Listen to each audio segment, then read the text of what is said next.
Good morning everyone, welcome to our web session. টেকোর তরফ থেকে আমি মনদীপ সাহা সকলকে অভিনন্দন জানাই এই ওয়েবিনারটিতে জয়েন করবার জন্য। আশা করি এই প্যান্ডেমিক সিচুয়েশনে সকলেই ভালো আছেন এবং সব রকম গাইডলাইন মেনে চলছেন। আজকে আমাদের এই ওয়েবিনারের আলোচ্য বিষয় হলো ইনভেস্টর অ্যাওয়ারনেস। ওয়েবিনারটি শুরু হওয়ার আগে আমাদের অর্গানাইজেশন সম্পর্কে একটু ব্রিফ করে দিই। টেকো সিকিউরিটিজ প্রাইভেট লিমিটেড এই অর্গানাইজেশনটি 150 বছর ধরে ফিনান্সিয়াল মার্কেটে তার বিনিয়োগকারীদের সচেতনতা এবং আর্থিক স্বাস্থ্য গঠনের মাধ্যমে তাদের জীবনের লক্ষ্য অর্জনে সাহায্য করছে। টেকো SEBI, National Stock Exchange, Bombay Stock Exchange দ্বারা রেজিস্টার্ড এবং আমরা এনএসডিএল এর ডিপোজিটরি পার্টিসিপেন্ট। আমরা মিউচুয়াল ফান্ডে অ্যাপি দ্বারা রেজিস্টার্ড, আমরা পয়েন্ট অফ প্রেজেন্স পিএফআরডি আন্ডারে আছি। তাছাড়া আমরা কর্পোরেট লাইফ ইন্স্যুরেন্সে আইআরডিএ দ্বারা রেজিস্টার্ড। আমরা কিভাবে কাজ করে বিনিয়োগকারীদের লক্ষ্য পূরণ করি তার ফ্লো এখানে দেখানো হয়েছে। প্রথমে আমরা বিনিয়োগকারীর জীবনে কি লক্ষ্য আছে এবং কি কি অ্যাচিভ করতে চান সেটাকে আইডেন্টিফাই করি। তারপরে দরকার হচ্ছে প্ল্যানিং, এর মাধ্যমে তাদের লক্ষ্য পূরণ করার পথটা দেখাতে সাহায্য করি। এরপরে পোর্টফোলিও, এর দ্বারা বুঝতে পারি যে তাদের ইনভেস্টমেন্ট কতটা গ্রোথ হয়েছে এবং কি অবস্থায় আছে, এবং সবশেষে পোর্টফোলিওটা রিভিউ করা দরকার।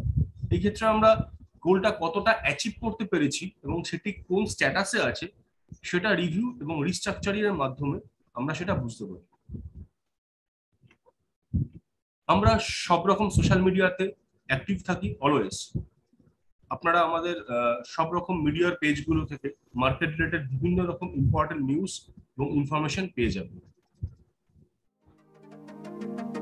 বক্তব্য পেশ করবেন আমাদের director madam Mrs Aditi Nandi. ওনার টপিকটি হলো build your financial health. Ma'am, you can start. Thank you Monodeep. Welcome everyone. আজকে যারা এসেছেন তাদের সকলকে আমি আন্তরিক স্বাগত জানাই। আমরা আজকে যেটা নিয়ে ডিসকাস করতে এসেছি সেটা হচ্ছে বিল্ড ইউর ফিনান্সিয়াল হেলথ। আপনাদের সকলকে রিকোয়েস্ট করব আপনারা কাইন্ডলি একটা পেপার আর পেন রাখুন নিজের কাছে। আমার হাতে সময় আছে 20 মিনিট।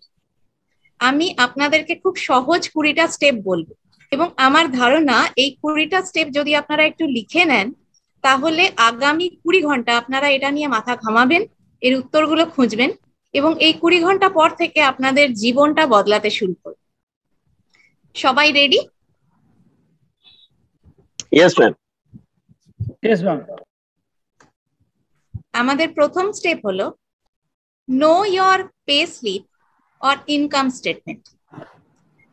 আপনারা সবাই একটা পে স্লিপ হয়তো পান, নিশ্চয়ই পান, অথবা আপনাদের একটা ইনকাম স্টেটমেন্ট থাকে। এইটা কি আপনারা জানেন? ভালো করে কখনো খুঁটিয়ে দেখেছেন আপনার পে স্লিপে কি কি আছে, তার কোনটার কি মানে? পে স্লিপটা সবচেয়ে আগে বুঝে নেবেন। আপনারা জানেন যে আপনারা হাতে কি পাচ্ছেন মাসের শেষে, কিন্তু পে স্লিপে আরো অনেক জিনিস থাকে যেগুলো আপনারা কি দিচ্ছেন, কত ট্যাক্স দিচ্ছেন, কেন দিচ্ছেন, এবং আর কি কি বেনিফিট কোম্পানি থেকে পাচ্ছেন, সেটা আপনি ভবিষ্যতে কবে পাবেন, কিভাবে পাবেন, কত ইন্টারেস্টে পাচ্ছেন, এগুলো সবকিছু আপনাদের জেনে রাখা দরকার। এইটা হলো আজকের প্রথম স্টেপ, ভেরি ইজি স্টেপ, যেটা আপনার হাতের মধ্যে আছে। সেটা হলো নিজের পে স্লিপটা ভালো করে বুঝে নেবেন। নেক্সট হচ্ছে আজকের second step, no your expenses. আমরা সকলেই প্রত্যেক দিন কিছু খরচা করি, প্রত্যেক মাসে কিছু খরচা করি, বছরে বিশেষ কিছু খরচা করি। এই খরচগুলো যদি আমরা একটু লিখে রাখি, বা যদি আমরা লিখে নাও রাখি, আমরা ব্যাংক থেকে টাকা তুলি, তো ব্যাংক থেকে টাকা তোলার সময় ব্যাংক স্টেটমেন্টটা যদি আমরা দেখি ভালো করে খুঁটিয়ে মাসের শেষে, তাহলে আমরা জানতে পারবো যে মাসে আমরা কত টাকা ব্যাংক থেকে তুলেছি, কত টাকা ক্রেডিট কার্ডে খরচ করেছি ইত্যাদি। তো আমরা এই খরচের যদি একটু হিসেবটা রাখি, এটা আমাদের সেকেন্ড স্টেপ। এটা একটু লিখে নিন, আপনারা আপনাদের খরচটা ভালো করে জেনে নেবেন। এবং আমি গ্যারান্টি দিতে পারি এই মুহূর্তে যদি আপনাদের সকলকে জিজ্ঞেস করা হয় do you know your expenses, এখানে কিন্তু উত্তরটা খুব একটা হ্যাঁ হবে না। সো এরপরে আমরা থার্ড স্টেপে যাচ্ছি, নো ইয়োর ইনভেস্টমেন্টস। দেখুন, সবাই কিছু না কিছু ইনভেস্ট করে, কেউ পোস্ট অফিসে করেছেন, কেউ লাইফ ইন্স্যুরেন্সে করেছেন, কেউ শেয়ার কিনেছেন, কেউ এসআইপি করেছেন। অনেক ইনভেস্টমেন্ট আপনারা করে থাকেন, সবাই করে থাকেন। তো সেই ইনভেস্টমেন্ট গুলো আমাদেরকে জেনে করতে হবে। আর সব থেকে বেশি করে যেটা জানতে হবে সেটা হচ্ছে যে আমরা এক বছরে ধরুন প্রিমিয়াম দেন, সেটাও একটা ইনভেস্টমেন্ট হলো। যদি এন্ডাওমেন্ট পলিসি হয়, এসআইপি করেন, নানা রকম রেগুলার ইনভেস্টমেন্ট করেন, সেই রেগুলার ইনভেস্টমেন্টটা বছরে কত সেটা জেনে রাখুন। Number 4, make a simple annual cash flow. Cash flow কাকে বলে সবাই জানে। ক্যাশ ফ্লোতে ইনকাম থাকে, ক্যাশ ফ্লোতে এক্সপেন্স থাকে। আমি আপনাদেরকে বলবো এক্সেল শিটে সিম্পল ভাবে 4টে কলাম নেবেন। প্রথম কলামে লিখবেন আপনার ইনকাম, সেকেন্ডে লিখবেন আপনার এক্সপেন্সেস, থার্ডে লিখবেন আপনার রেগুলার ইনভেস্টমেন্ট আউটফ্লো, মানে ধরুন আপনি প্রিমিয়াম দিচ্ছেন, আপনি এসআইপি করছেন ইত্যাদি, সেটা লিখবেন থার্ড কলামে। এবার ফোর্থ কলামে আপনার নেট ক্যাশ ফ্লোটা পাবেন, সেটা হচ্ছে আপনার ইনকাম মাইনাস আপনার এক্সপেন্স মাইনাস আপনার ইনভেস্টমেন্ট রেগুলার আউটগো। এইটা করলে আপনি আপনার নেট ক্যাশ যে এক্সেস আছে সেটা আপনি ফোর্থ কলামে পেয়ে যাবেন। এইটাকে আমরা আপনার ক্যাশ ফ্লো স্টেটমেন্ট বলবো। আমরা নেক্সট নাম্বার 5-এ যাই। Make a realistic budget from your cash flow. এই যে রেগুলার প্রত্যেক মাসে আপনি লিখলেন আপনার কত ইনকাম ছিল, কত এক্সপেন্স ছিল, কত ইনভেস্টমেন্ট আউটফ্লো হয়েছে। এবার বছরের শেষে গিয়ে আপনি যদি গত এক বছরের হিসেবটা দেখেন, আপনি পরের বছরের জন্য একটা রিয়েলিস্টিক বাজেট ড্র করতে পারবেন। কারণ আমাদের খরচগুলো মোটামুটি একই থাকে, আর আমরা জানি যে এই বছরে কত খরচ করতে যাচ্ছি। মোটামুটি একটা বাজেট আমাদের মাথায় ভাবা থাকে। আমরা সেই বাজেটটাকে রিয়েলিস্টিক করতে পারি যদি আমরা প্রথমে একটা এইরকম ক্যাশ ফ্লো করে নিতে পারি। নেক্সট হচ্ছে budget surplus is your savings. এই যে ক্যাশ ফ্লোটা আমরা করেছি, এই বাজেটটা করার পরে আমার হাতে যে টাকাটা উদ্বৃত্ত আছে, যেটা আমার ইনকাম থেকে আমি খরচ করিনি, আমার ইনকাম ছিল তাই থেকে আমি এক্সপেন্স করেছি, আমি ইনভেস্টমেন্টে টাকা ভরেছি, যদি আমার রেগুলার ইনভেস্টমেন্ট কিছু কমিটমেন্ট দেওয়া থাকে সেটাতে, এটা ছেড়ে যে টাকাটা আমার বাঁচলো সেটাই হলো আমার সেভিংস। এই সেভিংস এর টাকাটা টেম্পোরারি নিজের স্যালারি অ্যাকাউন্টে না রেখে একটা সেপারেট অ্যাকাউন্টে ট্রান্সফার করবেন, যে অ্যাকাউন্টটা আপনি রেগুলার ইউজ করেন না। একটা সেপারেট ব্যাংক অ্যাকাউন্টে প্রথমে ট্রান্সফার করবেন। Next, assign 6 months expenses to emergency fund. Emergency fund নিয়ে আমরা অনেক কথা বলেছি, এমার্জেন্সি ফান্ড নিয়ে আমরা অনেক লিখছি। যদি আপনারা আমাদের সোশ্যাল মিডিয়া দেখেন, এমার্জেন্সি ফান্ডের মানেটা একটা সময় আমরা এতটা ভালো করে বুঝতাম না। কোভিডের সময় আমাদেরকে এমার্জেন্সি ফান্ডের মানেটা পরিস্থিতি বুঝিয়ে দিয়ে গেছে। আমরা চিরকালই বলে থাকি 3 to 6 months এক্সপেন্সেস কে আমরা এমার্জেন্সি ফান্ড হিসেবে রাখবো, কিন্তু এটা আমরা সবাই সবসময় করে উঠতে পারি না। কোভিড আমাদেরকে বলেছে যে এমার্জেন্সি ফান্ডটা রাখতে হবে। আপনি কিভাবে এমার্জেন্সি ফান্ড রাখবেন? প্রথম, আপনি আপনার বাড়িতে ক্যাশ ফর্মে রাখতে পারেন, বাড়িতে ক্যাশ টাকা জমিয়ে রাখতে পারেন। সেটা হবে আপনার 6 মাসের এক্সপেন্সেস। আপনি যেহেতু খরচ জানেন, এখন আপনি জেনে গেছেন যে আপনার 1 মাসের খরচ কত, সেটাকে 6 দিয়ে মাল্টিপ্লাই করুন। 6 মাস রাখতেই হবে, এখন 3 থেকে 6 মাস বলবো না। এখন কোভিড এর সিচুয়েশনে আমরা 6 মাস থেকে 1 বছর বলি। আপনি 6 মাস রাখলে আপাতত চলে যাবে। প্রথমে রাখবেন বাড়ির ক্যাশে, মানে বাড়িতে ক্যাশ টাকা হিসেবে যতটা রাখতে পারেন। বাকি টাকাটা রাখবেন সেভিংস ব্যাংক অ্যাকাউন্টে, এবং যখন আপনি সেভিংস ব্যাংক অ্যাকাউন্টে টাকাটা রেখে আপনার মনে হচ্ছে না এটা ঠিক হচ্ছে না, এর পরের স্টেপ হচ্ছে লিকুইড ফান্ড। লিকুইড ফান্ডে সেফ ভাবে, যেসব ফান্ডে সরকারি ইনভেস্টমেন্ট থাকে, এই ধরনের লিকুইড ফান্ড যেখানে গভর্নমেন্টের শর্ট টার্ম বড়োইংতে টাকা লাগানো হয়, সেই ধরনের লিকুইড ফান্ডে আপনি এই 6 মাসের এমার্জেন্সি ফান্ডের টাকাটা পার্ক করে রাখতে পারেন। নেক্সট হচ্ছে number 8, get a term insurance policy covering your human life value. আপনাদের সবাইকার কিছু না কিছু ইন্স্যুরেন্স আছে, দেখবেন যে আপনার ইন্স্যুরেন্সের সাম অ্যাসিওরটা কত। যদি দেখেন 5 লাখ 10 লাখ, তাহলে জানবেন এই ইন্স্যুরেন্স পলিসি আপনার জন্য অ্যাডেকুয়েট নয়। আপনার নিজের হিউম্যান লাইফ ভ্যালু ক্যালকুলেট করতে হবে। এরকম ক্যালকুলেট করার অনেক ক্যালকুলেটর আছে, যদি আমাদের বলেন আমরা করে দেবো। এটা করতে বেশিক্ষণ সময় লাগবে না, যদি আপনার পে স্লিপটা আপনার জানা থাকে এবং আপনার এক্সপেন্স যদি আপনার জানা থাকে।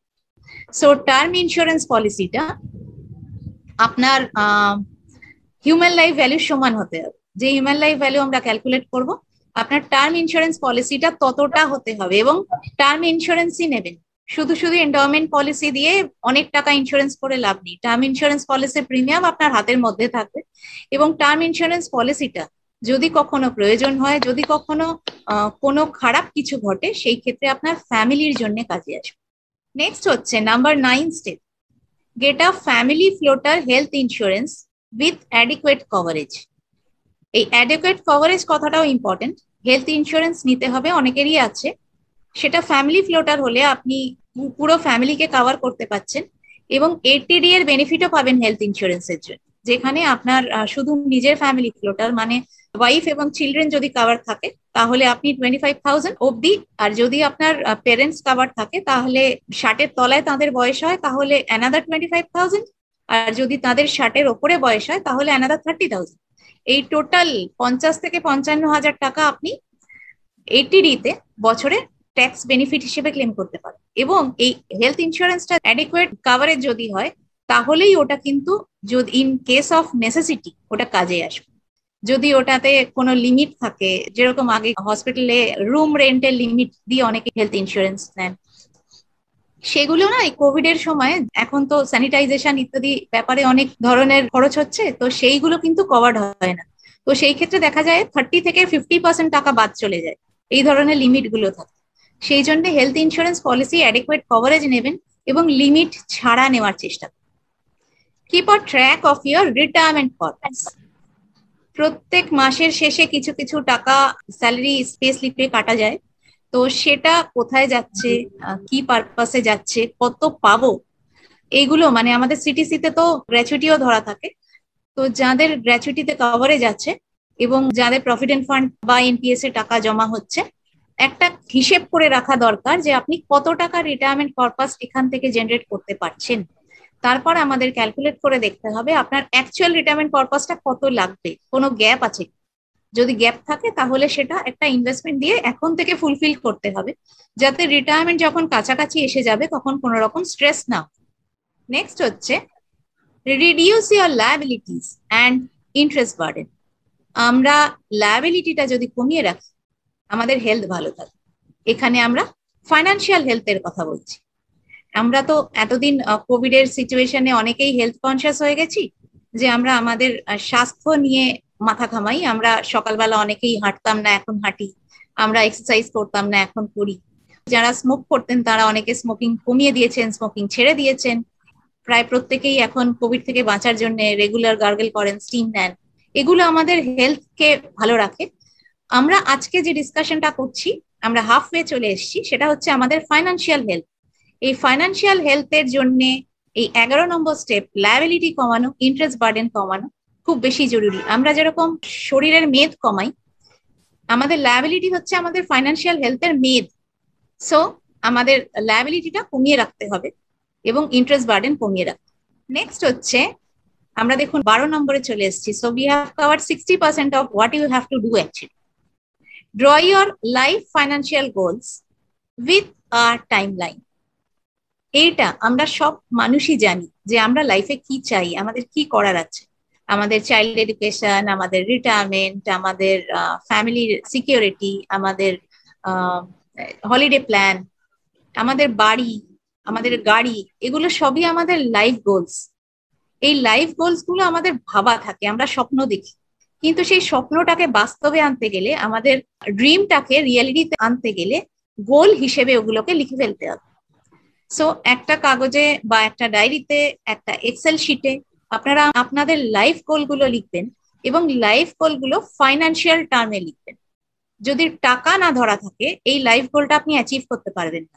মানে আপনার যদি চাইল্ড এডুকেশন 5 বছর বাদে টাকা লাগে, তাহলে আজকে জানতে হবে আজকের ভ্যালুতে ওই এডুকেশনের জন্য কত টাকা দরকার।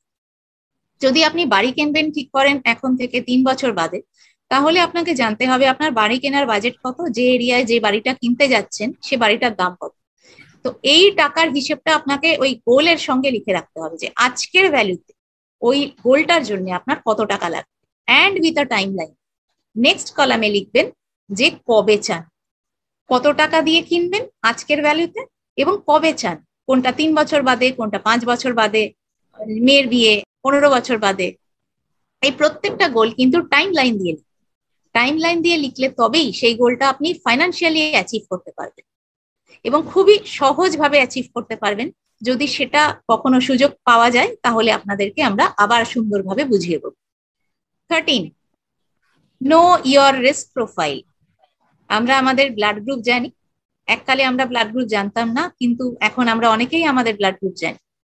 যেরকম নিজের স্বাস্থ্যের ক্ষেত্রে ব্লাড গ্রুপ জানা, তেমনি আমাদের ফাইন্যান্সের ক্ষেত্রে আমাদের রিস্ক প্রোফাইল জানা। রিস্ক প্রোফাইলটা জেনে নেবেন। রিস্ক প্রোফাইল জানার অনেক টুলস আছে, আমাদের ডেকো ইন্ডিয়ার ওয়েবসাইটেও টুলস আছে, যদি আপনারা জানতে চান আপনাদের দিয়ে দেওয়া হবে। এবং এই রিস্ক প্রোফাইলটা নিজেই আপনি কোয়েশ্চেনের আনসার দিয়ে জেনে যাবেন।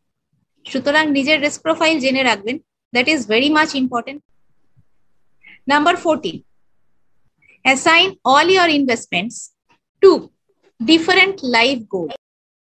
আপনার যত ইনভেস্টমেন্ট করা আছে এখনো অবধি, প্রত্যেকেরই কিছু কিছু ইনভেস্টমেন্ট থাকে, কিছু ওয়েলথ আছে, ব্যাংকে টাকা আছে, ডিম্যাট অ্যাকাউন্টে হয়তো কিছু ইনভেস্টমেন্ট আছে, লাইফ ইন্স্যুরেন্সের পলিসি আছে, যাই আছে, যত রকমের ইনভেস্টমেন্ট আছে যেখান থেকে টাকা পাওয়ার আছে, সেই প্রত্যেকটা টাকাকে ডিফারেন্ট লাইফ গোলের সঙ্গে অ্যাসাইন করতে হবে। কোনো ইনভেস্টমেন্টটাই শুধু পড়ে থাকবে না, আপনি জানবেন এই ইনভেস্টমেন্টটা আপনি কোন সময় কি কাজে লাগাবেন।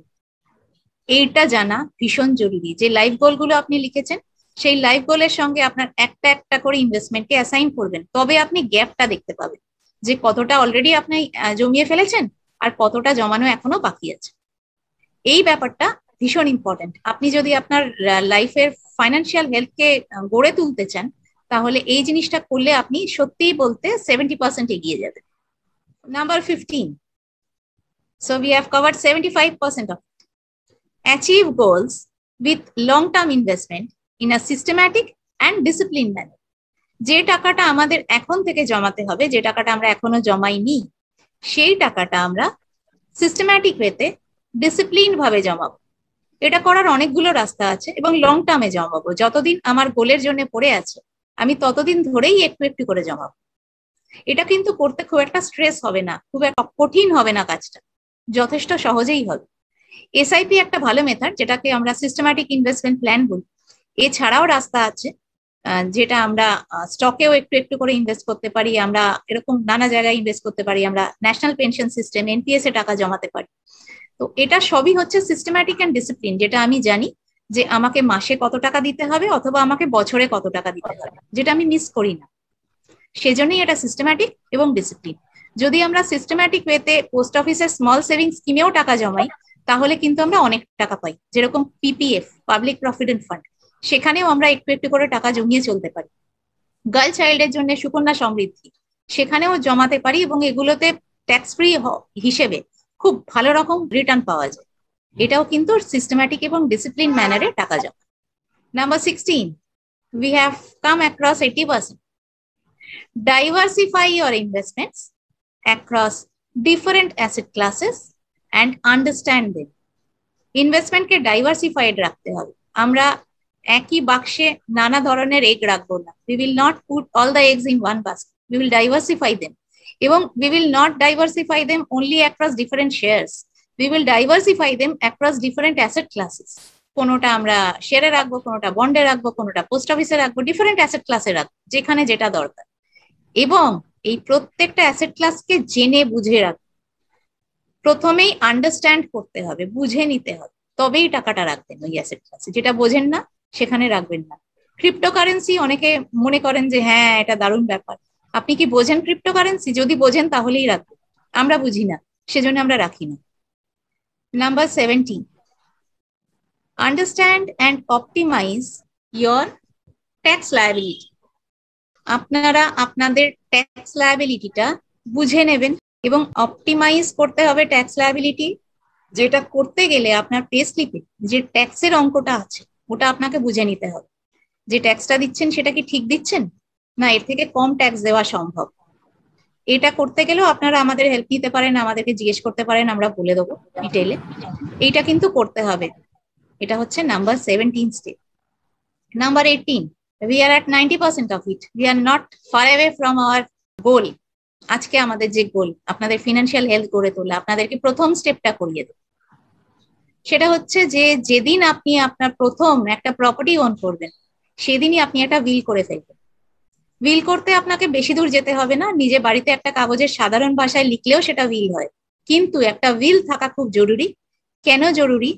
অনেকজন ইনভেস্টরকে জানি, যারা, আমরা তো জানি না যে আমাদের কবে যেতে হবে, বাট সবাইকে এক না একদিন যেতে হবে, সেটা তো শিওর। তো যেহেতু কেউ উইল করেননি আগে, তো সেই জন্য তার প্রপার্টিটা ট্রান্সফার করতে তার পরের জেনারেশনকে অনেক ঝামেলা এবং ট্যাক্সের টাকাও ভরতে হয়েছে। তো সেই কারণে একটা financial loss, financial liability next জেনারেশনের ওপর, নেক্সট সাকসেসরদের ওপর যদি আপনি চাপাতে না চান, তাহলে কিন্তু একটা সাধারণ ভাষায় সাধারণ উইল লিখে রাখবেন। এর জন্য যে সবসময় লয়ারের কাছে যেতে হবে তাও নয়, আমরাও আপনাকে ফরম্যাট দিতে পারবো, সাধারণ বিলের ফরম্যাট আপনি নেটেও পেতে পারবেন।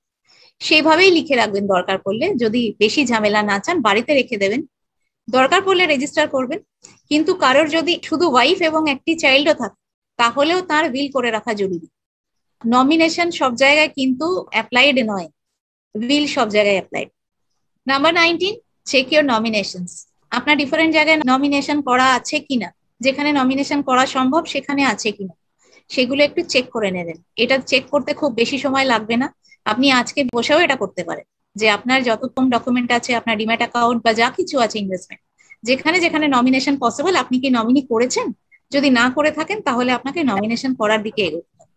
Last but not the least, keep all physical documents and passwords. আমরা তো নেট ব্যাংকিংও ইউজ করি এখন অনেকে, and passwords organised and accessible to the family. আমাদের যা কিছু আছে, ফিজিক্যাল অ্যাসেট, ডিজিটাল অ্যাসেট, এগুলোকে আমাদের প্রপারলি স্টোর করতে হবে। দরকার হলে ডিজি লকারে রাখতে হবে, দরকার হলে আমরা সুন্দর করে গুছিয়ে আমাদের নিজেদের কম্পিউটারে বা আমাদের ফোনে স্টোর করে রাখবো। এবং এটা ফ্যামিলির অ্যাক্সেসের মধ্যে থাকা জরুরি। যদি আজকে আমি অসুস্থ হয়ে পড়ি, যদি আমার হেলথ ইন্স্যুরেন্স পলিসিটা দরকার পড়ে, আমার ফ্যামিলি যদি সেটা না জানে, তাহলে সেটা কোনো কাজেই আসবে না সেই মুহূর্তে। এরকম ভাবে ডিফারেন্ট দরকারের জন্য ফ্যামিলির কাছে আমাদের এই ডকুমেন্টস এবং পাসওয়ার্ডস গুলো ফ্যামিলির অ্যাক্সেসের মধ্যে রাখা জরুরি, অন্তত পক্ষে দুজনের জানা দরকার। এবার আমরা আশা করব যে আপনারা লিখেছেন। যদি আপনারা না লিখে থাকেন, তারও একটা রাস্তা আছে। আমি একবার সাম আপ করবো এই 20টা স্টেপ। আপনারা চাইলে এই 20টা স্টেপের যে স্ক্রিনটা আছে, এটাকে ফুল স্ক্রিন করে একটা স্ন্যাপশট নিয়ে নিন। তাহলে আপনি যদি নাও লিখে থাকেন, সেই স্ন্যাপশটটার বেসিসে আপনি প্রিপেয়ার হতে পারবেন। আমি আপনাকে রিকোয়েস্ট করব যে এই যে লাস্ট কিছু মিনিট ধরে আমরা এই 20 স্টেপস ডিসকাস করলাম, এটা কাজে লাগাবেন। যদি কাজে লাগান, খুব সহজে আপনার ফাইন্যান্সিয়াল লাইফটা গুছিয়ে যাবে। Know your pay slip, know your expenses, know your investments, make a simple cash flow, make a realistic budget. The budget surplus is your savings. Assign 6 months expenses to emergency fund. Get a term insurance policy covering your human life value. Get a family floater health insurance with adequate coverage. Keep track of your retirement corpus. Reduce your liabilities and interest burden. Draw your life financial goals with a timeline. Know your risk profile. Assign all your investments to different life goals. Achieve goals with long-term investment in a systematic and disciplined manner. Diversify investments across different asset classes and understand them. Understand and optimize your tax liability. Make a will. Check your nominations. Keep all physical documents and passwords organized and accessible to family. এই গেল 20টা step. আশা করি এই 20টা step আপনাদের কাজে লাগবে। এখানে একটা খুব সুন্দর মিম আছে, a good footballer is there where the ball is. A great footballer is there where the ball will be. বলটা যেখানে যাবে, একজন গ্রেট ফুটবলার সেইটাকে আগে থেকে জেনে রাখেন। আমাদের এই ফাইন্যান্সিয়াল হেলথ কিন্তু আমাদের ভবিষ্যৎটাকেও এইভাবেই আমাদের হাতের মুঠোয় তুলে দেবে। এবার আপনাদেরকে একটা, যেরকম ডাক্তারের কাছে যদি যান না, ডাক্তার বলে দেন, প্রেসক্রিপশন লিখে দেন, তারপরে আবার বলেও দেন যে কোনটা কোনটা করবেন না। আমরা আপনাদেরকে এখানে একটা ছোট্ট করে নট টু ডু লিস্ট বলছি, এগুলো মনে রাখবেন। Do not makes tax season investments. আমরা অনেকেই ওই মার্চ মাসে গিয়ে ইনভেস্ট করে থাকি, ট্যাক্সের জন্য যেটা লাগবে এটিসি তে কি খালি আছে দেখে ইনভেস্ট করে দিই। Do not make that. Tax season investment করবেন না। যা করবেন সেটা সারা বছর ধরে প্ল্যান করে বুঝে ইনভেস্ট করবেন, সিস্টেম্যাটিক এবং ডিসিপ্লিন ম্যানার। কারণ ট্যাক্স সিজন ইনভেস্ট করার পরে আপনার ওই টাকাটা কি কাজে লাগবে, কোন গোলের সঙ্গে অ্যাসাইন, সেটার সঙ্গে কোনো ট্র্যাক থাকে না। আর আদৌ আপনার ট্যাক্সটা ওইখানে বাঁচানোর প্রয়োজন আছে কিনা সেটাও কিন্তু ওই তাড়াহুড়োয় বোঝা যায় না। Do not invest because a relative, a friend, an agent or a banker wanted you to do. আপনি যদি ব্যাংকে যান, ব্যাংক থেকে অনেক সময় আপনাকে বলে আপনি অমুক ইন্স্যুরেন্স পলিসি নিয়ে নিন। Definitely you should not do so. যদি আপনাকে কেউ ফোর্স করে, সেই ইনভেস্টমেন্টটা করলে আপনার ভুলও হয়ে যেতে পারে। Do not invest if you do not understand it's your hard earn money. আপনার নিজের হার্ড আর্ন মানি আপনি নিজের সম্পূর্ণ বুঝে ইনভেস্ট করবেন। কেউ বললেই করবেন না, আমরা বললেও করবেন না। শুধু আপনি যদি বোঝেন তাহলেই আপনি ইনভেস্ট করবেন। Avoid the flavour of the season. এখন না আইটি খুব ভালো চলছে, এখন না হেলথ কেয়ারের দারুণ রমরমা। না, ফ্লেভার অফ দ্য সিজন ধরে এগোবেন না, প্রপার প্ল্যানিং করে ইনভেস্ট করুন। Do not invest because the rest of the world is doing so. আমরা এটা করি, আমাদের সবাইকার হার্ড মেন্টালিটি থাকে। আমরা সবাই জানি যে ওরে বাবা পাশের বাড়ি থেকে করেছে, আরে আমার বন্ধু করেছে, অতএব আমাকে এটা করতেই হবে। নো, গোটা ওয়ার্ল্ড যদি ভুল করে আপনি কি সেই ভুলটাই করবেন? হার্ড মেন্টালিটি দিয়ে এগোবেন না। সবাই এখন কিনছে, স্টক মার্কেট এখন একদম পিক, দারুণ দৌড়চ্ছে, সবাই কিনছে, অতএব আমিও কিনি। কালকে যদি স্টক মার্কেটে কারেকশন হয় তখন কি হবে? সুতরাং যা সবাই করছে সেটা করতে যাবে।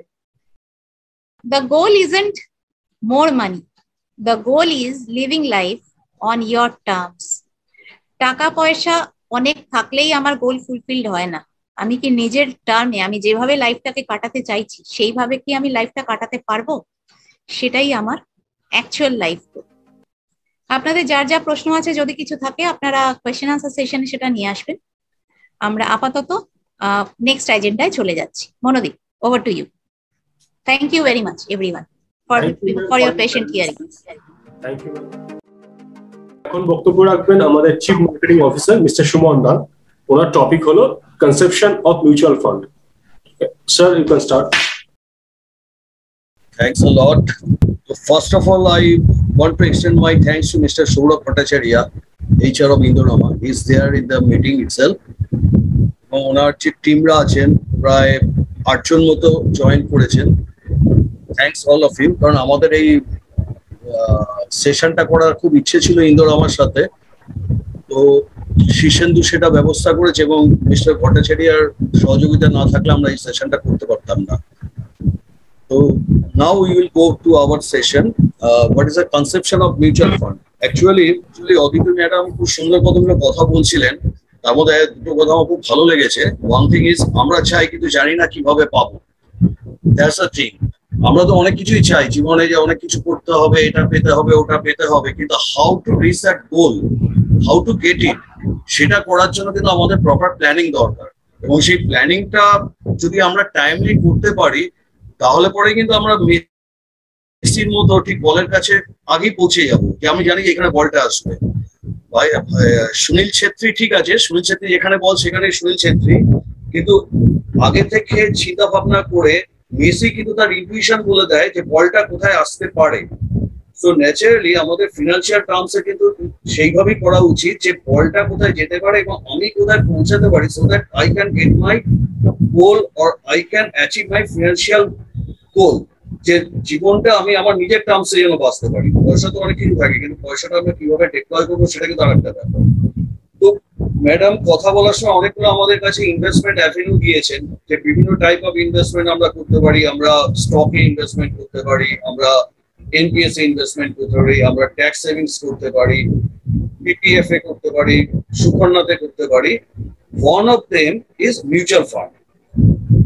এখানে আরেকটা কথা আছে, দেখুন প্রত্যেকেই আমরা জীবনে কিছু না কিছুতে ইনকাম করছি, তার মধ্যে আমরা একটা সেভিংস এর মতামত থাকে। ফার্স্ট লাইট যেটা আছে, দেখুন, do not save what is left after spending, but save what is left after saving. Normal কোর্সে একটা থিওরি আছে 50, 30 and 20।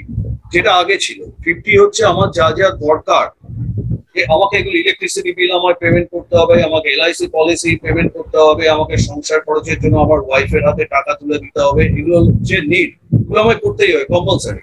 তো what ever I am earning তার 50% আমার চলে যাবে নিড বেসে। বাকি যেটা থাকছে 30% আমি আমার ওয়ান্ট মিনস একটু রেস্টুরেন্টে খেতে যাবো, অনেকদিন সিনেমা হল গুলো বন্ধ ছিল, আবার মাল্টিপ্লেক্স গুলো খুলে গেছে, নতুন নতুন সিনেমা আসছে, যাই একটু সিনেমা দেখে আসি। মাঝখানে এই এক্সপেন্ডিচারটা আমাদের অনেক কমে গেছিল, কারণ লকডাউন ছিল, সবই বন্ধ ছিল, বা একটু বাইরে ঘুরে আসি, তার জন্য 30% আমরা অ্যালট করি।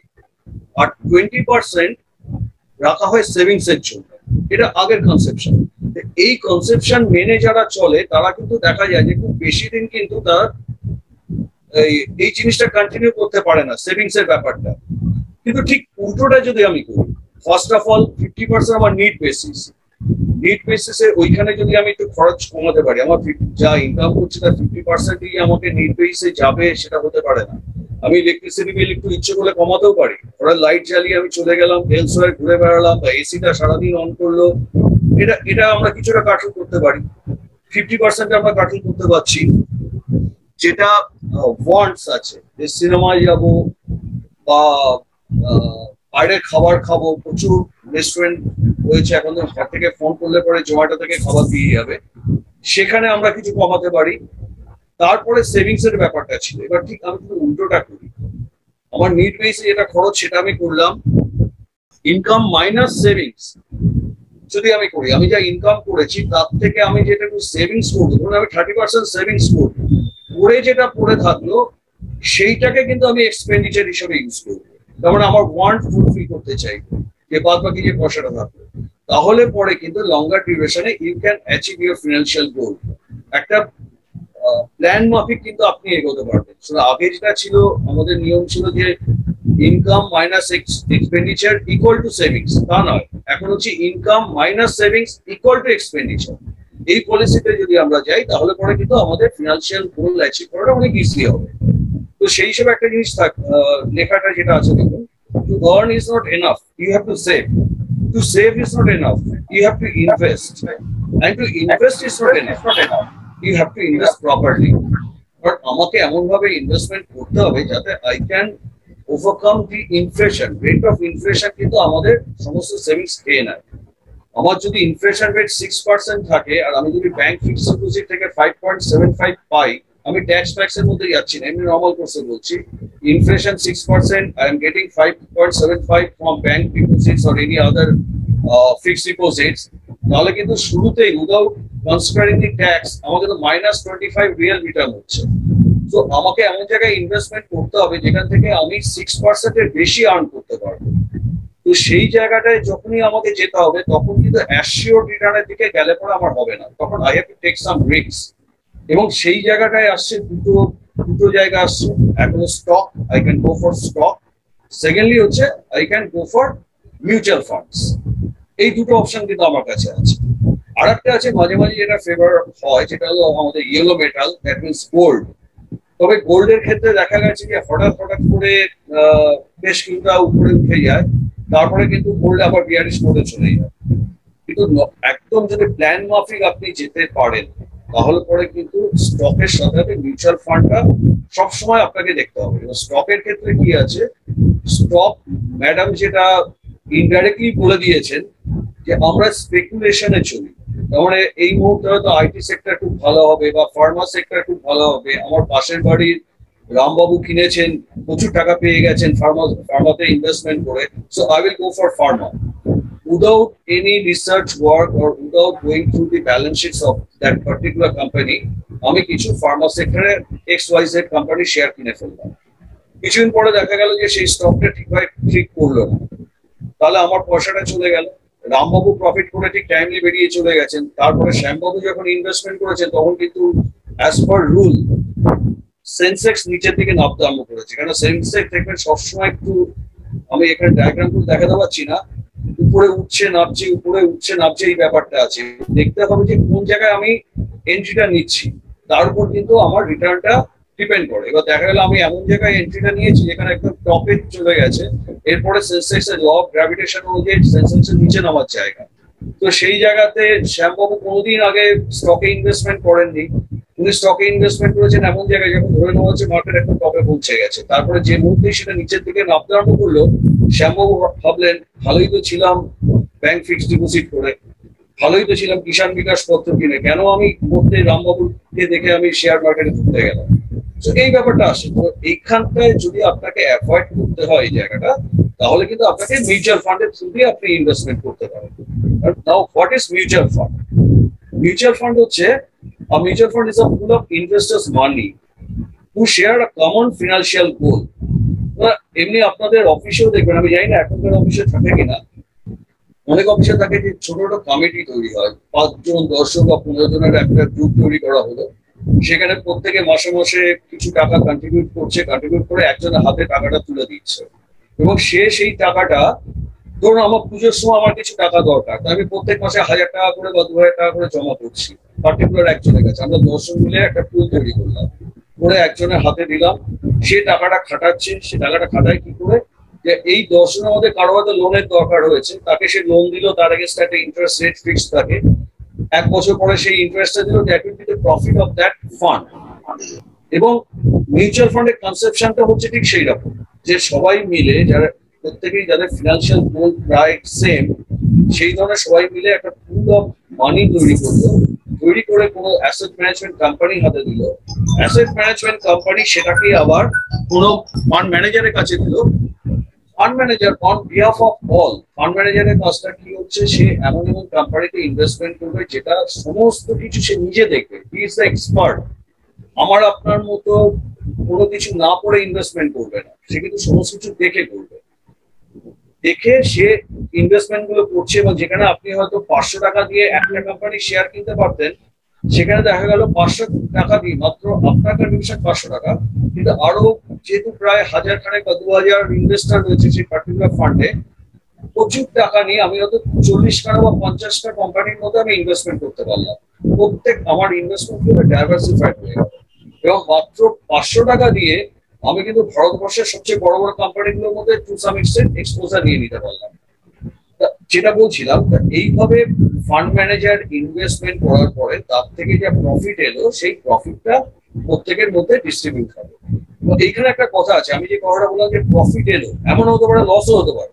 ফর দ্য টাইম বিং যেখানে ইনভেস্টমেন্ট করা হয়েছে সেখানে লসও হতে পারে, কিন্তু কি হচ্ছে যে যখন আমি একটা বা দুটো বা 3টে কোম্পানিতে ইনভেস্টমেন্ট করছি, লসটা আমাকে সবসময় বিয়ার করতে হবে। কিন্তু যখন সেই টাকাটা হয়তো 30টা বা 35টা কোম্পানির মধ্যে ডাইভার্সিফাই হয়ে যাচ্ছে, একসাথে তো 30 বা 35টা কোম্পানি লস করবে না, ওদের 15টা কোম্পানি দেখা গেল যে একটা মিডিয়াম রিটার্ন দিয়েছে, 10টা কোম্পানি খুব ভালো রিটার্ন দিয়েছে, আর 5টা কোম্পানি আমার যে এক্সপেকটেশন ছিল তার থেকে অনেক বাজে রিটার্ন দিয়েছে।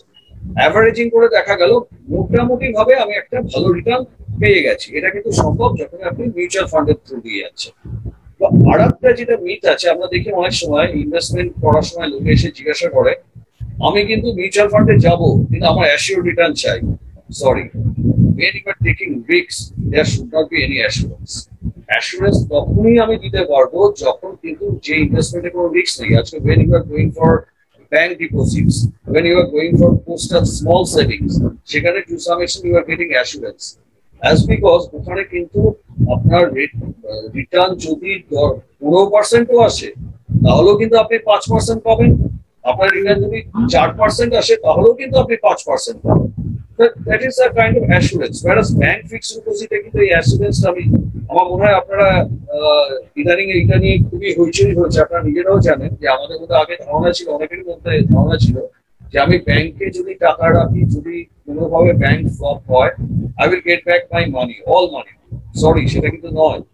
আগে এটা ছিল 1 লাখ টাকা অব্দি গ্যারান্টেড ছিল, যে আপনার অ্যাক্রস দি কোনো পার্টিকুলার ব্যাংকের অ্যাক্রস দি ব্রাঞ্চেস যদি আপনার 1 কোটি টাকাও ইনভেস্টমেন্ট থাকে এবং সেই ব্যাংক যদি কোনোভাবে ফ্লপ করে, আগে নিয়ম ছিল you will get back only 1 lakh rupees. এখন সেটাকে বাড়িয়ে লাস্ট ইয়ারে এটাকে করা হয়েছে 5 lakhs। এবং আমাদের যেটা একটা মিথ আছে যে আমি ব্যাংকে যে টাকাই রাখি, যদি ব্যাংক ফ্লপ করে I will get back my money, সেটা কিন্তু আমি ম্যাক্সিমাম 5 লাখ টাকা অব্দি ফেরত পেতে পারি। এবার স্মল সেভিংস এর ক্ষেত্রে যে ব্যাপার, সেখানে হচ্ছে যেহেতু গভর্নমেন্ট পেছনে আছে, সেহেতু ওখানে যে অ্যাসিওর করা হচ্ছে you will get back your money. তো এই মোটামুটি এই সমস্ত জায়গাগুলোতে রিস্ক অনেক কম নিচ্ছেন, যার ফলে ওরা অ্যাসিওর করছে। কিন্তু when you are going for stock or when you are going for mutual fund investment, you are taking some risks to overcome the inflation rate. তো ন্যাচারালি সেখানে কিন্তু কোনো অ্যাসুরেন্সের ব্যাপার থাকবে না। যা মার্কেটে যেরকম রিটার্ন হবে আপনি সেরকম রিটার্নই ফেরত পাবেন। কিন্তু মোটামুটি ভাবে এটা বেটার দ্যান কনভেনশনাল ইনভেস্টমেন্ট। এবার আমি মিউচুয়াল ফান্ডে যাবো কেন? আমি কথা প্রসঙ্গে আগেই বললাম যে এখন হলো প্রফেশনাল ম্যানেজমেন্ট। আমি যখন নিজে ইনভেস্টমেন্ট করতে যাব, খুব কম সংখ্যক লোক আছে, খুবই কম সংখ্যক লোক আছে, কারণ যারা প্রফেশনে আছে বা যারা আপনার মতো চাকরি বাকরি করছে তাদের কিন্তু হাতে অত সময় নেই বসে বসে কোম্পানির ব্যালেন্স শিট দেখা, তার আগামী দিনে কি করতে পারে বা তার কতটা তার প্রমোটার কে, এই সমস্ত জিনিসগুলো দেখার মতো সময় কিন্তু আমাদের খুব কম লোকেরই আছে। কিন্তু যখন আপনি মিউচুয়াল ফান্ডে যাচ্ছেন তখন কিন্তু একটা প্রফেশনাল টিম থাকছে যারা কিন্তু সমস্ত কোম্পানিগুলো সমস্ত কিছু তারা দেখে নিচ্ছে যে কোনটা মাইনাস কোনটা প্লাস, কোম্পানি কতদূর যেতে পারে, তার রিটার্ন কি আসতে পারে, আগামী দিনে তার ফিউচার কি। That means totally professionally managed plus transparency. When you are investing your money in post office or when you are investing your money in banks, even in LICI বা LIC বলে না, ইন্স্যুরেন্স, সেখানে কিন্তু আপনি জানতে পারছেন না আপনার টাকা কোথায় ইনভেস্টমেন্ট হচ্ছে, কোথায় টাকাটা লাগাচ্ছে। whereas when you are investing in through mutual fund, তখন কিন্তু আপনি নিজের চোখে সবসময় দেখতে পাচ্ছেন আপনার টাকাটা কোন কোন কোম্পানিতে ইনভেস্টমেন্ট হচ্ছে। এটা একদম টোটালি ট্রান্সপারেন্ট, এখানে কোনো গোপনীয়তার কোনো ব্যাপার নেই। এবং মিউচুয়াল ফান্ড আপনাকে জানাতে বাধ্য, এবং প্রত্যেকটা মিউচুয়াল ফান্ডের আপনি তাদের সাইটে গেলে আপনি দেখতে পারবেন আপনি যে টাকাটা কোনো স্কিমে লাগালেন সেই টাকাটা কোথায় কোথায় কোন কোন কোম্পানিতে ইনভেস্টমেন্ট হচ্ছে। তারপর হচ্ছে লিকুইডিটি। আমি টাকা ইনভেস্টমেন্ট করলাম, সেই সময় হাতে কিছু টাকা চলে এসছে, হঠাৎ করে কোনো আনফরচুনেট অনেক ব্যাপার হয়। এবং এই আমাদের এই প্যান্ডেমিক সিচুয়েশন আমাদের জীবনে অনেক কিছু চেঞ্জ করে দিয়েছে, অনেক প্ল্যানিং বুকেট করে দিয়েছে। কিন্তু আমরা একটা জিনিস বুঝেছি যে আমার ইনভেস্টমেন্ট থাকুক যাই থাকুক, কিন্তু সেটা যদি প্রপার টাইমে আমি লিকুইড না করতে পারি, লিকুইডিটি যদি না থাকে, তাহলে পরে কিন্তু টাকা থাকলে পরেও আমি কিন্তু গরিব। কিন্তু মিউচুয়াল ফান্ডে সেই ব্যাপারটা আছে, any time you can liquidate. যে সময় আপনার টাকা দরকার হবে, depending on the nature of the scheme. কিছু কিছু স্কিমে আছে আপনি যদি সকালবেলায় রিডেমশনের জন্য দিয়ে দেন, ব্যাংকে যেমন অ্যাক্রস কাউন্টার চেক লিখে আপনি টাকা পান, এই ধরনের মিউচুয়াল ফান্ডেও আপনি কিন্তু বিকেল বেলার মধ্যে আপনার টাকা ক্রেডিট হয়ে যাবে, আপনার অ্যাকাউন্টে টাকা ঢুকে যাবে। কিছু কিছু স্কিম আছে যেখানে হয়তো T+3-তে আপনার অ্যাকাউন্টে টাকা যাবে, যেমন আপনি যে ট্রানজাকশন করলেন তার 3 দিন পরে আপনার অ্যাকাউন্টে টাকাটা ঢুকবে। কিন্তু অ্যাম্পল লিকুইডিটি ইজ দেয়ার।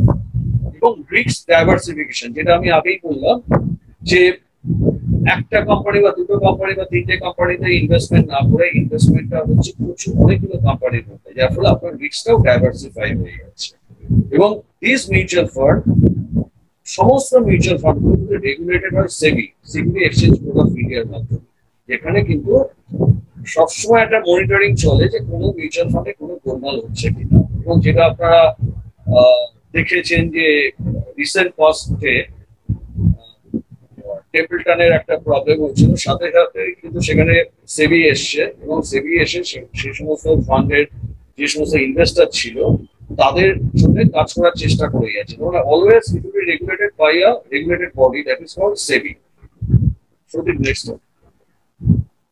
এবার এই মিউচুয়াল ফান্ডের ডিফারেন্ট টাইপ অফ স্কিম থাকে। আজকে এই মিটিংটা খুব শর্টে আমরা করছি বলে আমি শর্টে বলে দিচ্ছি, এরপরে যদি আপনারা আবার ইন্টারেস্টেড হন, in that case again will manage for another session. Organisational structure হিসাবে দু ধরনের স্কিম হয়, একটা open ended, another one is close ended. খুব আপনি সবসময় কিনতে পারবেন বা বিক্রি করতে পারবেন, সারা বছরই খোলা থাকবে, সবসময় কিনছেন সবসময় বিক্রি করছেন। আর কিছু স্কিম থাকে যে পার্টিকুলার টাইমের জন্য ওটা খোলা থাকে। যেমন রিসেন্টলি আপনি দেখবেন যে কিছু বেশ কিছু অ্যাসেট ম্যানেজমেন্ট কোম্পানির বিভিন্ন এনএফও এসছে, নিউ ফান্ড অফার। তাহলে মিউচুয়াল ফান্ডের ক্ষেত্রে যখন নতুন স্কিম আসে তাকে বলা হয় এনএফও বা নিউ ফান্ড অফার। আর স্টকের ক্ষেত্রে বা শেয়ারের ক্ষেত্রে কোনো কোম্পানি যখন নতুন শেয়ার বার করে, কোম্পানি যখন তার নিজের শেয়ার ইস্যু করে প্রথমবার, তাকে বলা আইপিও বা ইনিশিয়াল পাবলিক অফার। তো কিছু কিছু স্কিম আছে এনএফও যখন আসে মিউচুয়াল ফান্ডে, সেটা পার্টিকুলার 15 দিনের জন্য খোলা থাকলো, খোলা থেকে সেটা বন্ধ হয়ে গেল। স্কিমের টেনিওর হয়তো থাকলো 3 বছর, তার মানে আপনি কিনলেন যখন স্কিমটা ওপেন হলো, কেনার পরে you have to wait 3 years. তার আগে কিন্তু আপনি লিকুইড করতে পারবেন না। যদি লিকুইডিটি চায় তাহলে কিছু স্টক এক্সচেঞ্জ যেটা লিস্টেড থাকে সেখানে স্টক এক্সচেঞ্জের থ্রু দিয়ে আপনাকে বেরিয়ে আসতে হবে, কিন্তু কনসার্ন মিউচুয়াল ফান্ড এএমসি কিন্তু আপনাকে সেখান থেকে বেরিয়ে যাওয়ার চান্স দেবে না। তাহলে এক ধরনের স্কিম হয় যেখানে আপনি সারা বছর যখন ইচ্ছে কিনছেন, যখন ইচ্ছে বিক্রি করছেন। আর এক ধরনের স্কিম হয় যেটা ক্লোজ এন্ডেড, যেটা পার্টিকুলার কিছু টাইমের জন্য খোলা থাকে, তারপরে তার স্কিমের টেনিউর অনুযায়ী তার ম্যাচুরিটি পেমেন্ট হয়। ম্যানেজমেন্ট অফ পোর্টফোলিও অনুযায়ী আর একটা 2 ধরনের স্কিম হয়, সেটা হচ্ছে একটা স্কিম হচ্ছে active, other one is passive. Active স্কিমের ক্ষেত্রে ফান্ড ম্যানেজারের ক্যারিশমা কিন্তু খুব দরকার, কারণ ফান্ড ম্যানেজার কতটা সুন্দরভাবে, কতটা এফিসিয়েন্টলি সে কন্ট্রোল করবে স্কিমটাকে, তার উপর ডিপেন্ড করবে আপনার রিটার্ন। কারণ মার্কেট তো সবাইকেই একই ধরনের রিটার্ন জেনারেট করবে। এবার আমার রিটার্নটা আসবে তখনই আমার ফান্ড ম্যানেজার কিভাবে কতটা প্রপোর্শনালি ঠিকঠাক অ্যাসিউম করে ইনভেস্টমেন্ট করেছে। তো সেখানে অ্যাক্টিভ ফান্ডের ক্ষেত্রে ফান্ড ম্যানেজারের ইম্পর্টেন্স বিশাল। আর এক ধরনের স্কিম আছে that is passive fund. Passive ফান্ডের ক্ষেত্রে কিন্তু ফান্ড ম্যানেজারের অতটা ইন্টেলিজেন্সি লাগে না। সে কি করে, ধরুন আমাদের তো ভারতবর্ষে ব্রড বেসে দুটো ইন্ডেক্স আছে, একটা হচ্ছে সেন্সেক্স আর একটা হচ্ছে নিফটি। আমরা এটা ব্রড বেস, এছাড়া তো প্রচুর আছে, এটা আমরা ধরে নিই যে একটা হচ্ছে সেন্সেক্স আর একটা হচ্ছে নিফটি। এবার প্যাসিভ ফান্ড গুলোতে কি হয়, সেন্সেক্সে ধরুন 30খানা স্টক থাকে, প্রত্যেকটা সেক্টরে 30টা যে লিডার, মার্কেট ক্যাপিটালাইজেশন যাদের বেশি সেই ধরনের কোম্পানিকে নিয়ে 30টা স্ক্রিপ্ট তৈরি করা হয়। প্যাসিভ ফান্ডের ক্ষেত্রে কি হয়, ফান্ড ম্যানেজার যদি 100 টাকা পায়, ওই 30টা স্টক যেভাবে আছে, যার যা মার্কেট ক্যাপিটালাইজেশন, ঠিক সেইভাবে 100 টাকা ডিপ্লয় করে ফান্ডে। Just he is making a replica ইন্ডেক্সে। এবার ইন্ডেক্স থেকে যদি আপনার রিটার্ন জেনারেট করে, যদি 10% রিটার্ন আসে, আপনার ফান্ডও 10% রিটার্ন পাবে। এখানে ফান্ড ম্যানেজার কিন্তু কিছু করবে না, he will just make a carbon copy or replica of the index, concern index, either Nifty or Sensex. So that is called passive fund. আর ইনভেস্টমেন্ট পোর্টফোলিও, এই ইনভেস্টমেন্ট পোর্টফোলিও হিসাবে 2 ধরনের স্কিম হয়, একটাকে বলা হয় ইকুইটি স্কিম আর একটাকে বলা হয় ডেট স্কিম। আমি খুব ছোট্ট করে বুঝিয়ে দিচ্ছি। ইকুইটি স্কিম, মনে করুন আমার পয়সার দরকার আছে হঠাৎ করে, তা আমি একটা নতুন কোম্পানি ফর্ম করেছি, আমার বন্ধুরও পয়সার দরকার। আমার কোম্পানিতে আমি ঠিক করলাম আমি মার্কেটে আমার কোম্পানির শেয়ার ছাড়বো। তো সেই শেয়ারটা কি হবে তার কিন্তু কোনো গ্যারান্টি নেই, কত রিটার্ন আসবে কি আসবে কেউ কিছু জানে না। আমি মার্কেটে শেয়ার ছাড়লাম, তার দাম হচ্ছে 10 টাকা করে। যারা ক্লায়েন্ট, যারা কিনবে মার্কেটে, যেমন রিসেন্টলি ধরুন জোম্যাটো, আমি জাস্ট একটা এক্সাম্পল দিচ্ছি, জোম্যাটো তার কোম্পানির শেয়ার ছেড়েছে। কিছু লোক বললো যে জোম্যাটো ওভার ভ্যালুড হয়ে আছে, কিছু লোক ভাবলো যে না, এখন যা প্যান্ডেমিক সিচুয়েশন চলছে এবং এখানটায় এই সমস্ত ফুড চেনের ডিমান্ড প্রচুর বেড়ে গেছে, তো জোম্যাটো খুব ভালো রিটার্ন জেনারেট করবে। তো যারা মনে করে যে খুব ভালো রিটার্ন জেনারেট করবে, তারা they have gone for Zomato share. এবার জোম্যাটো তারা কিনলো, জোম্যাটো লিস্টেড হলো ধরুন 72 টাকার উপরে বোধহয় ইস্যু প্রাইস ছিল, লিস্টেড হলো বা ফার্স্ট ডেতে ওটা হলো 130 টাকা না 136 টাকা অব্দি চলে গেল। তো এখানে কিন্তু কোনো অ্যাসুরেন্স নেই, কালকে জোম্যাটো কিন্তু আবার নেমে আসতে পারে, 70 টাকাতে নেমে আসতে পারে, 50 টাকাতেও নেমে আসতে পারে। That means when I am going for equity, there is no such assurance. তো আমি আমার কোম্পানির নতুন শেয়ার ছেড়ে আমি মার্কেট থেকে টাকা তুললাম, আমার বন্ধু তারও টাকার দরকার, সে ঠিক করলো সে শেয়ার ছাড়বে না, সে বন্ড বা ডিবেঞ্চার্স ছাড়বে মার্কেট। এবার এই বন্ড বা ডিবেঞ্চার্স এর কোয়েশ্চেনটা যখন আসছে, তখন কিন্তু একটা assurance, it is a kind of assurance.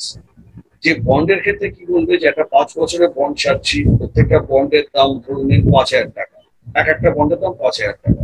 বন্ডে লেখা থাকবে যে after 5 years I will pay back your মানি। যে 5,000 টাকা করে তুমি কিনেছো, আমি তোমাকে 5,000 টাকা আবার ফেরত দিয়ে দেবো। এবং এই 5 বছর ধরে সে ফর এক্সাম্পল আমি 6% করে ইন্টারেস্ট তোমাকে দিয়ে যাবো। তাহলে when you are going for bonds or debentures or debt fund, to some extent you are getting some assurance, but when you are going for equity, there is no such assurance. তো mutual ফান্ডের স্কিমের ক্ষেত্রে এরকম 2 ধরনের scheme থাকে, depending on the risk taking ability, কেউ equity স্কিমে investment করে, কেউ ডেট স্কিমে ইনভেস্টমেন্ট করে। ইকুইটির ক্ষেত্রে আপনার কোনো রকম অ্যাসুরেন্স থাকছে না, ডেট ফান্ডের ক্ষেত্রে to some extent you get some assurance. তো ইকুইটির মধ্যে আবার বিভিন্ন ভাগ আছে, কিছু কিছু সেক্টরাল ফান্ড আছে, কিছু কিছু অ্যাগ্রেসিভ স্কিম আছে। আমি একটা বিশাল একটা রিটার্ন পেতে পারি যদি আমি সেক্টরাল ফান্ডে যাই, এবং সেক্টরাল ফান্ড আবার আমাকে একদম আমার পয়সা জিরোতেও করে দিতে পারে।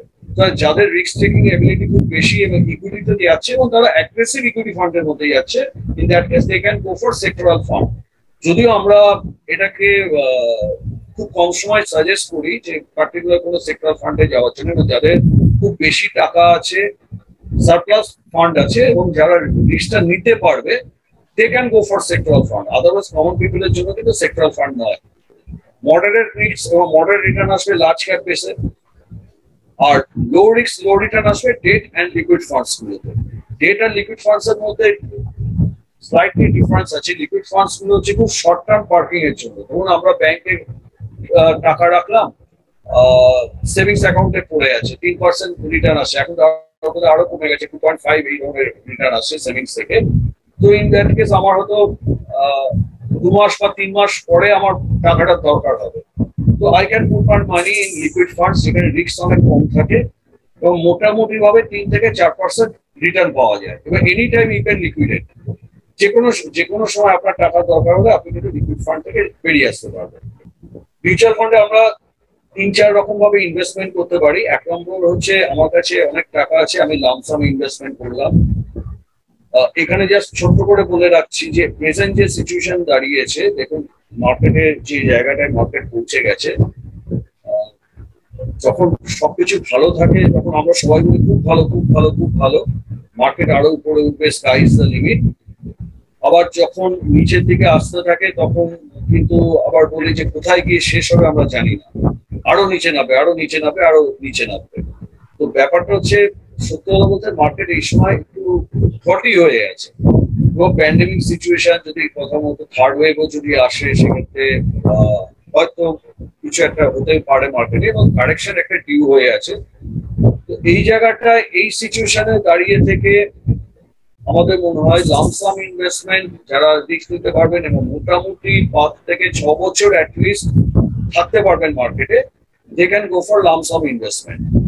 সেকেন্ড যেটা করা যেতে পারে সিস্টেমেটিক ইনভেস্টমেন্ট। এবং আপনার যে আজকে যে মার্কেটটা, share market not only in India, all over ওয়ার্ল্ডে কিন্তু শেয়ার মার্কেট মোটামুটি ভাবে স্টেডি থাকে only because of systematic investment plan. এই সিস্টেমেটিক ইনভেস্টমেন্ট প্ল্যানে কি হয়, যেমন আমরা ব্যাংকে রেকারিং ডিপোজিট করি বা পোস্ট অফিসে রেকারিং ডিপোজিট করি, একটা ফিক্সড অ্যামাউন্ট প্রত্যেক মাসে আমরা ইনভেস্টমেন্ট করি। কেউ হয়তো 1 বছরের রেকারিং ডিপোজিট করলো, কেউ 2 বছরে বা কেউ 3 বছরে। তাতে কি হচ্ছে, একটা ফিক্সড অ্যামাউন্ট আমরা প্রত্যেক মাসে ইনভেস্টমেন্ট করে যাচ্ছি। মিউচুয়াল ফান্ডেও কিন্তু সেম জিনিস, একটা ফিক্সড অ্যামাউন্ট একটা রেগুলার ইন্টারভ্যালে আমি ইনভেস্টমেন্ট করে যাবো। যখন আপনি পোস্ট অফিস বা ব্যাংকে রেকারিং ডিপোজিট করছেন, আপনি আগে থেকেই জানছেন যে আপনার রিটার্ন কত আসবে, 5% বলতে পারে, 5.65% বলতে পারে। কিন্তু যখন আপনি মিউচুয়াল ফান্ডে এসআইপি করছেন তখন কিন্তু আমরা কোনো আপনাকে অ্যাসুরেন্স দিতে পারছি না। কিন্তু এটা বলা যেতে পারে, হিস্ট্রি যেটা বলে যে মোটামুটি ভাবে এসআইপি আপনি যদি মোর দ্যান 10 ইয়ার্স আপনি ইনভেস্টমেন্ট করে যেতে থাকেন, আপনি যে কোনো ইনভেস্টমেন্ট যত ভালো ইনভেস্টমেন্ট, গোল্ড হোক, স্টক হোক, হোয়াটএভার ইট মে বি, আপনি কিন্তু তাদের থেকে অনেক বেশি রিটার্ন জেনারেট করতে পারবেন। এবং সিস্টেমেটিক ইনভেস্টমেন্ট প্ল্যান হচ্ছে এমন জিনিস, ধরুন আমি আমার এক্সাম্পলই দিচ্ছি, I have started my SIP investment some 25 years back. এবং স্টিল নাও আমি কিন্তু কোনোদিন তাকিয়েও দেখি না যে আমার পারপাসটা কোথায় গিয়ে দাঁড়ালো, আমার কমলো কি বাড়লো। আমি ধরে রেখেছি যে আমি যতদিন চাকরি করবো ততদিন আমার এসআইপি চলবে, হোয়াট এভার যে সিচুয়েশনে এসে দাঁড়াবে। তাতে কিন্তু আলটিমেটলি দেখা যাবে যে আমার রিটার্ন অন্যান্য অনেক অনেক জায়গা থেকে বেশি আসবে। তো আপনারা যখন এসআইপি করবেন তখন আমার মধ্যে সবসময় একটা পারপেচুয়ালি দিয়ে রাখবেন, কারণ কোনো ফিক্সড ডেট নেই, যতদিন ইচ্ছে চলবে, 90 ইয়ার্স ধরে চলবে। কারণ এসআইপি একটা সুবিধা আছে, আপনি 90 ইয়ার্স ম্যান্ডেটে দিলেন, কিন্তু any time you can stop it. আপনার মনে হলো আমি টানতে পারছি না, ঠিক আছে, আপনি একটা চিঠি দিলেন, এএমসি কিন্তু সাথে আপনারটা স্টপ করে দেবে। তো যখন সেই লিবার্টিটা আছে, আমারও মনে হয় নয় যে এসআইপি যখন করবেন তখন কোনো ফিক্সড টেনিউর দেবেন না। 90 ইয়ার্স আমার এসআইপি থাকবে, আমি ওটা তো ধরে রাখছি 90 ইয়ার্স, আমাদের যে এখন বয়স হয়েছে 90 ইয়ার্স আমি বাঁচবো না, কিন্তু একটা হাতে জিনিসটা থাকবে যে any time you can stop it. Second হচ্ছে সিস্টেমেটিক ট্রান্সফার প্ল্যান। এসআইপির ক্ষেত্রে কি হচ্ছে, ব্যাংকে আপনার টাকাটা থাকে, সেখান থেকে কনসার্ন মিউচুয়াল ফান্ডে টাকাটা প্রত্যেক মাসে আপনার অ্যাকাউন্ট থেকে ডেবিট হয়। আর সিস্টেমেটিক ট্রান্সফার প্ল্যান হচ্ছে আপনি কোনো একটা লিকুইড ফান্ডে আপনার এন্টার অ্যামাউন্টটা ধরুন 1 লাখ টাকা রেখে দিলেন, সেখান থেকে একটা ইকুইটি ফান্ডে আপনি বলে দিলেন যে প্রত্যেক মাসে হোক বা প্রত্যেক সপ্তাহে হোক একটা সার্টেন অ্যামাউন্ট সেই ইকুইটি স্কিমে যাবে। তারপরে একটা সোর্স স্কিম থাকবে আর একটা ডেস্টিনেশন স্কিম থাকবে, দ্যাট ইজ কল্ড এসটিপি বা সিস্টেমেটিক ট্রান্সফার প্ল্যান। আর একটা জিনিস আছে যেটা আমরা যারা আমাদের ভার্জ অফ রিটায়ারমেন্ট তারা অনেক সময় প্ল্যানিং করেন যে আমি কোথায় যাবো না, পোস্টাল এমআইএস করবো। পোস্টাল এমআইএস করলে পরে, কারণ আমার রিটায়ারমেন্টের পরে একটা মাসে মাসে টাকার দরকার আছে, তো পোস্টাল এমআইএস এ আমরা 9 লাখ টাকা অব্দি বোধহয় ম্যাক্সিমাম ইনভেস্টমেন্ট করতে পারি। তো এছাড়া ব্যাংকেরও কিছু ফিক্সড ডিপোজিট থাকে যে বা টার্ম ডিপোজিট থাকে যেখান থেকে মান্থলি ইনকাম করা যায়। সেম ওয়েতে কিন্তু মিউচুয়াল ফান্ডও কিছু স্কিম থাকে যেখান থেকে আপনি কিন্তু প্রত্যেক মাসে আপনার ইনভেস্টমেন্ট থেকেই টাকা তুলতে পারেন, সিস্টেমেটিক উইথড্রল। এটা একদম মান্থলি ইনকাম স্কিমের মধ্যেই কাজ করে। সবচেয়ে বড় কথা হচ্ছে যখন আপনি পোস্ট অফিসে টাকাটা রাখছেন বা ব্যাংকে টাকাটা রাখছেন, সেখান থেকে যখন আপনি মান্থলি অপশনে যাচ্ছেন, কন্ট্রোল কিন্তু আপনার হাতে থাকে না। ওরা যে রেট অফ ইন্টারেস্ট অ্যানাউন্স করে ঠিক সেই রেট অফ ইন্টারেস্টই আপনি পাবেন। ওয়ারাস মিউচুয়াল ফান্ডের যদি আপনি সিস্টেমেটিক উইথড্রল প্ল্যানে যান, টোটাল কন্ট্রোলটা কিন্তু আপনার হাতে। আপনি ইচ্ছে করলে আপনার সেই পার্টিকুলার স্কিমটা যেখানে টাকা তুলছেন সেখানে দেখা গেল রিটার্ন জেনারেট করেছে 12%, আপনি 12% না নিয়ে আপনি 7% করে নিতে আরম্ভ করলেন, উইথড্র করলেন 7% করে। কিছুদিন পরে দেখা গেল যে আপনার ওই পার্টিকুলার মিউচুয়াল ফান্ড থেকে 12% যেটা রিটার্ন আসছে সেটা এখন হয়তো 18% করে রিটার্ন আসছে। You can increase your withdrawal amount. তারপরে 7% থেকে আপনি বললেন আমি 8% করে দেবো। ঠিক রিভার্সটা হতে পারে যে 12% যেটা আসছিল সেটা দেখা গেল অনলাইন সার্কুল মার্কেটের কিছু কারণবশত সেখান থেকে হয়তো 6% করে রিটার্ন জেনারেট করছে। এবার কি হলো, আপনি যদি 6% রিটার্ন আপনার স্কিম জেনারেট করছে, whereas you are withdrawing at the rate of 7%, তাহলে একটা সময় আসতে পারে যে আপনার প্রিন্সিপাল অ্যামাউন্ট মার খেয়ে যেতে পারে। তাহলে আপনি সেই জায়গাটা কি করতে পারেন, যেহেতু বললাম যে টোটাল কন্ট্রোলটা আপনার হাতে, for the time being you can stop it. আপনি উইথড্রলটা করলেন না, বাট 6% যখন ও রিটার্ন জেনারেট করছে, আপনি যেটা 7% করে তুলছিলেন সেটাকে আপনি বললেন আমি এবার 5% করে তুলব। তাহলে সম্পূর্ণ জিনিসটা, সম্পূর্ণ মনিটরিংটা আপনি করতে পারবেন আপনার হাতে। আপনি ইচ্ছে করলে বাড়াতে পারেন, ইচ্ছে করলে কমাতে পারেন, ইচ্ছে করলে স্টপ করতে পারেন, ইচ্ছে করলে পুরো অ্যামাউন্টটা উইথড্র করে নিতে পারেন। That is the flexibility of mutual fund SWP. এবং আপনারা যদি এখন ফিনান্সিয়াল পেপারস গুলো পড়েন তাহলে দেখবেন যে এসডব্লিউপি লাস্ট 5 ইয়ার্সে ইন্ডিয়ান মিউচুয়াল ফান্ড ইন্ডাস্ট্রি প্রচন্ড রকম পপুলার হয়ে গেছে।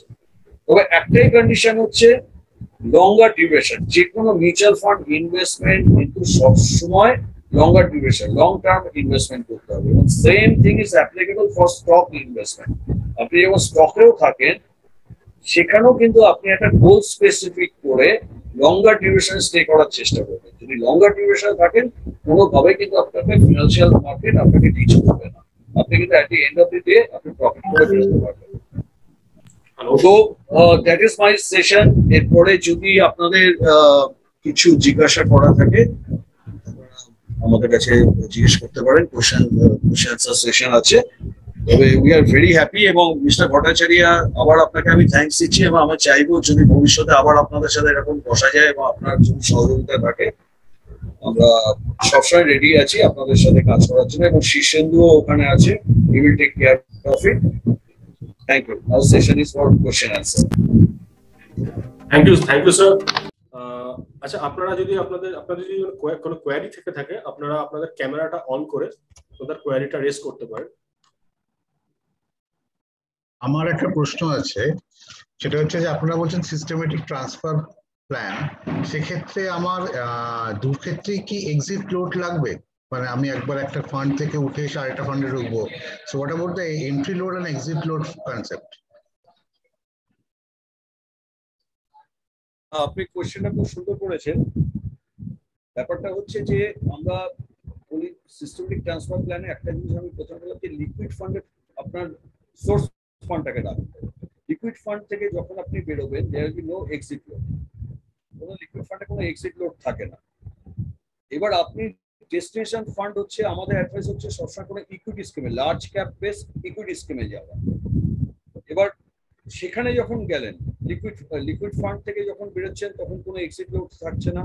যখন আপনি ইকুইটি স্কিমে গেলেন সেখান থেকে যদি 1 বছরের আগে টাকা তোলেন তাহলে পরে কিন্তু 1% এক্সিট লোড লাগবে।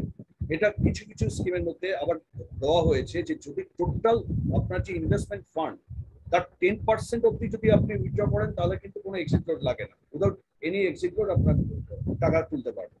If the withdrawal amount is more than 10% of your total investment, তাহলে 1% করে ফার্স্ট 1 year 1% করে এক্সিট লোড লাগবে। আমি ওই লিকুইড ফান্ড থেকে তাহলে যে ফান্ডটা ট্রান্সফার করি সেক্ষেত্রে আমার কোনো এন্ট্রি লোডও লাগছে না? না না, কোনো এন্ট্রি লোডও লাগবে না, কোনো এক্সিট লোডও লাগবে না। ওকে, থ্যাংক ইউ।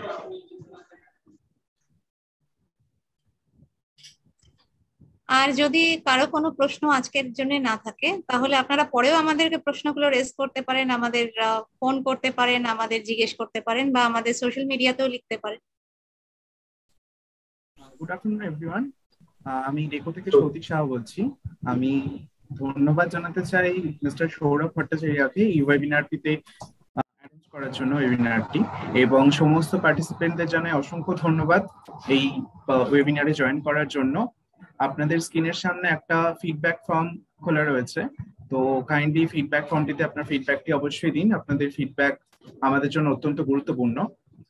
এবং আমি ধন্যবাদ জানাতে চাই আমাদের বক্তাদের, ডিরেক্টর অদিতি নন্দী ম্যামকে লাইফে ফিনান্সিয়াল হেলথ কি করে গঠন করব তা জানানোর জন্য, এবং সিএমও সুমন দাস স্যারকে মিউচুয়াল ফান্ড সম্পর্কে বিস্তারিত তথ্য জানানোর জন্য। কাস্টমার সাপোর্টের নাম্বার এবং মেল আইডি দেওয়া আছে, আপনারা যে কোনো টাইমে এই নাম্বারে ফোন করতে পারেন এবং এই মেল আইডিতে customersupport@decoindia.com এ মেল করতে পারেন, আপনাদের কোয়ারিটা রেজ করতে পারেন। আমরা আপনাদের কোয়ারিটার যথাসাধ্য উত্তর দেওয়ার চেষ্টা করব। নমস্কার। Thank you very much everyone. Thank you.